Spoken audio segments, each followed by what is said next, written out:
அனைவருக்கும் கோவில் சேனல் சார்பாக அன்பார்ந்த வணக்கங்கள். இப்போ நம்ம இன்னைக்கு பார்க்க போகிறது சக்கரத்தம்மன் சொல்லி திருவான்மியூரில் ரொம்ப புகழ்பெற்ற ஒரு சித்தர் கோயில். சித்தர் கோயிலில் நம்ம நிறைய சித்தர்களை பார்த்துருக்கோம். ஆனால் இந்த சித்தருக்குன்னு ஒரு பெரிய ஒரு பெரிய கதையே இருக்குது. பறக்கும் சக்தி உடையவங்க தான் இந்த அம்மா, சக்கரத்தம்மா. பறந்து காட்சி கொடுக்குறாங்க. அப்படிப்பட்ட ஒரு சித்தர் கோயிலில் நிறைய ஆன்மீக நண்பர்களை பற்றி பேசியிருக்கோம். அந்த வரிசையில் ஞானின்னு திருவான்மூரில் இருக்கக்கூடிய ஞானி அவர்களுடைய நிறைய கருத்துக்களை நம்ம சேனலில் போட்டுட்ருக்கோம். இப்போ இந்த வரிசையிலேயே இப்போ நம்ம பார்த்தோம்னா சக்கரத்தம்மன் ரொம்ப புகழ்பெற்ற ஒரு ஆலயமாக இப்போ இங்கே பேசப்படுது. இதுக்குன்னு ஒரு தனி சக்தி இருக்குது.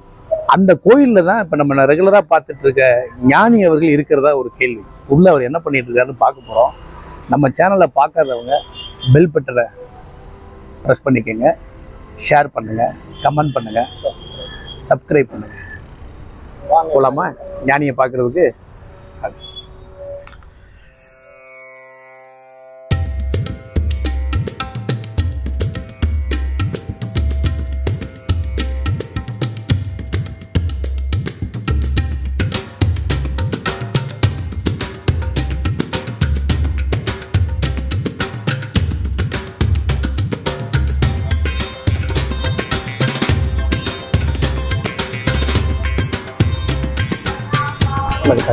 வாங்க வாங்க.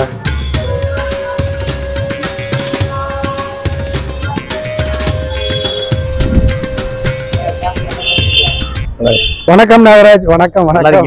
நல்லா இருக்கேன். ஆயுஷ்மான். எல்லா இடமும் போய் தேடிட்டு வரோம். அப்படியா? எங்க போனீங்க?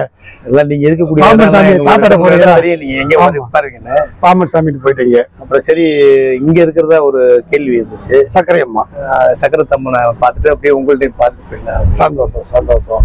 இப்ப இந்த சக்கரத்தம்மன் எப்படி உங்களுக்கு தெரியும்? நீங்க சித்தர் கோவில் எல்லாத்துக்கும் போவீங்க. இவங்க இருக்கிறது சித்தர் தானே உங்களுக்கு? அட்டமா சித்துக்கள் என்பது சித்து. சித்தர்னா அட்டமா சித்துக்கள் 8. அட்டம்னா 8. அட்டமா சித்துக்கள் 8 சித்துக்கள் உண்டு. மனுஷன் துறவி ஆகிறான்னு ஏற்கனவே சொல்லியிருக்கோம். ஒரு விவேகி, அதுக்கடுத்து ஞானி, அதுக்கடுத்து யோகி. இந்த யோகத்துல 8 வித வல்லமைகள் கிடைக்கும். 8 வித வல்லமைஸ். அந்த 8ல அனிமா, அணுவை போல தன்னுடைய உடம்பை மறைக்கக்கூடிய வல்லமை யோகிகளுக்கு உண்டு. ஆமா, அனிமா டிசப்பியர். பார்த்துட்டு இருக்கும்போது மறைஞ்சிருவாங்க. அப்ப அந்த இது சித்தர்களுக்கு உண்டு.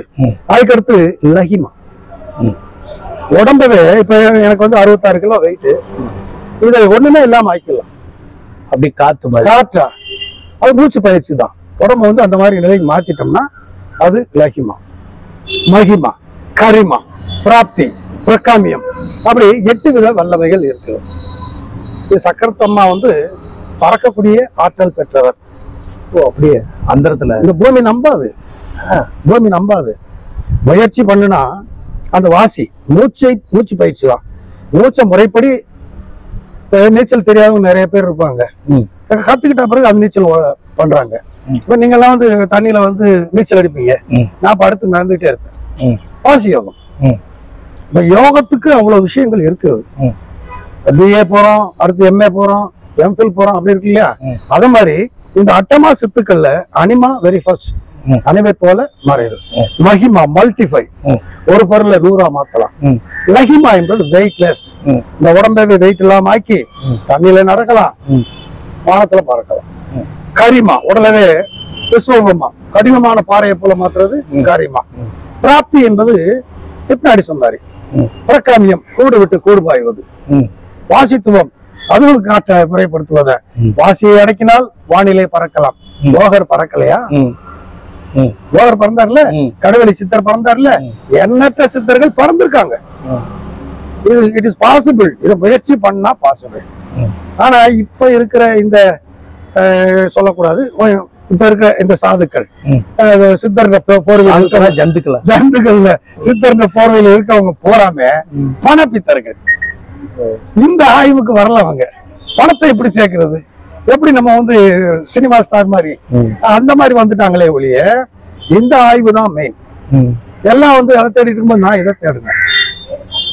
உயிர்னா என்ன, அறிவுனா என்ன, சரி இதெல்லாம் உண்டா அப்படின்னு இதை தேடி பார்த்தேன். இது உண்டு. அப்ப பறக்கக்கூடிய வல்லமை யாருக்கு கிடைக்கும்? மூச்சு பயிற்சி. மூச்சு பயிற்சி மூலமா வாசி யோகம். வாசி என்பது அப்படி பெரட்டி போடுங்க, சிவா. சிவா வாசி என்றால் காற்று. காற்று தான் எல்லாத்துக்கும். பிராணாயாமம் சொல்றோம் இல்லையா, காற்று தான். யோகிகளுக்கு மெயினா தேவையானது காற்று தான். ஒண்ணு இல்லைங்க, நீங்க எத்தனை நாள் நீங்க வந்து சும்மா உட்கார்ந்தாலும் சாக மாட்டீங்க.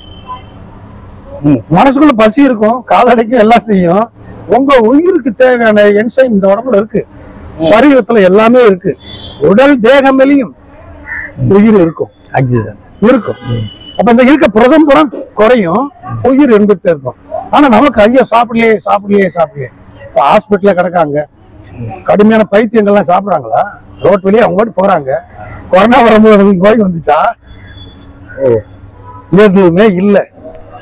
இயற்கையோடு இரண்டரை கலந்துட்டாங்க. எங்கேயும் படுப்பாங்க, எங்கேயும் குளிக்க மாட்டாங்க, எல்லாம் செய்வாங்க. அப்படித்தான் அம்மா வந்து இப்ப அதுதான் கேட்க. அனந்தாம்பாள், இவங்களுடைய அனந்தாம்பாள் கொஞ்சம் அனந்தாம்பாள் இந்த அம்மா பேரு.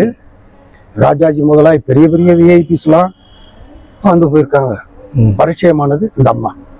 என்ன சித்தர் நிலை என்பது உண்மையான சித்தர்ன்ற போது பரவசத்துக்கு போயிட்டாங்கன்னா மக்களை பத்தி அவங்களுக்கு தெரியாது, அவங்க மாதிரி சிரிச்சுக்கே இருப்பாங்க. அம்மாவை யாரை பார்த்தாலும் சொல்லலாம். எங்க இருந்து வந்தாங்க? இங்க திருவான்மையூர் தான்.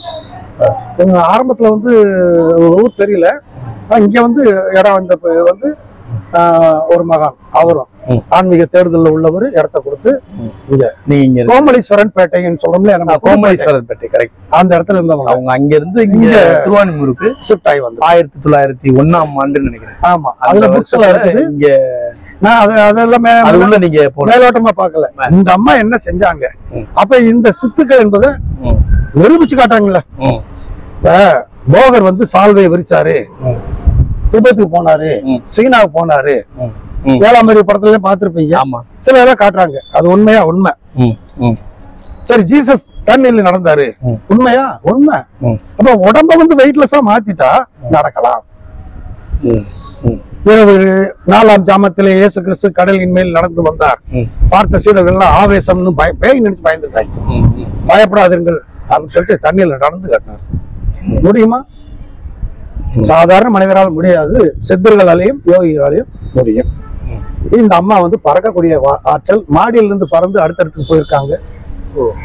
அதே மாதிரி தான் வளர்த்த பிள்ளை, வளர்ப்பு பிள்ளை இறந்து கிடக்கும்போது இந்த அம்மா கக்கன்னு சிரிச்சுட்டே இருந்திருக்காங்க. அது எத்தனாவது வருஷம் நடந்தது? வருடங்கள் கரெக்டா ஞாபகம் இல்ல, படிச்ச ஞாபகம். அப்ப எல்லாரும் வந்து பாக்குறாங்க, என்ன எடுத்து வளர்த்த அந்த அம்மா குழந்தை இல்ல, இல்லற வாழ்க்கையில இருந்தவங்கதான், குழந்தை இல்ல, எடுத்து வளர்த்தாங்க. அந்த குழந்தை செத்து கிடக்குது, இந்த அம்மா உட்காந்து கக்க சிரிச்சுட்டு இருந்தா எப்படி இருக்கும்? அப்ப பைத்தியம் என்று நினைக்கக்கூடிய நிலை. ஆனா அது பைத்தியம் அல்ல, பரவசம். நீ எத்தனை சொன்னாலும் இந்த குழந்தை இருந்த பத்தி எனக்கு வருத்தம்லாம் இல்ல, இது ஜென்ம தொடர்பு, வந்துச்சு போயிடுச்சு அப்படின்ட்டு இருந்தாங்க. சோ இது வந்து இட் இஸ் பாசிபிள். நீங்க முயற்சி பண்ணுனா இந்த நிலைய எல்லா யோகிகளும் அடைய முடியும். இப்ப இறந்து நீங்க ஒரு வாட்டி சொல்லிருக்கீங்க. ஆமா, அம்மா பத்தி சொல்லி இறந்ததுக்கு அப்புறம் ஒரு 100 ஆண்டுகள் கழிச்சுதான் என்னுடைய பேசப்படணும். அது இறந்த 100 ஆண்டுகள் ஆயிடுச்சு. 2001 100 ஆண்டு ஆயிடுச்சு.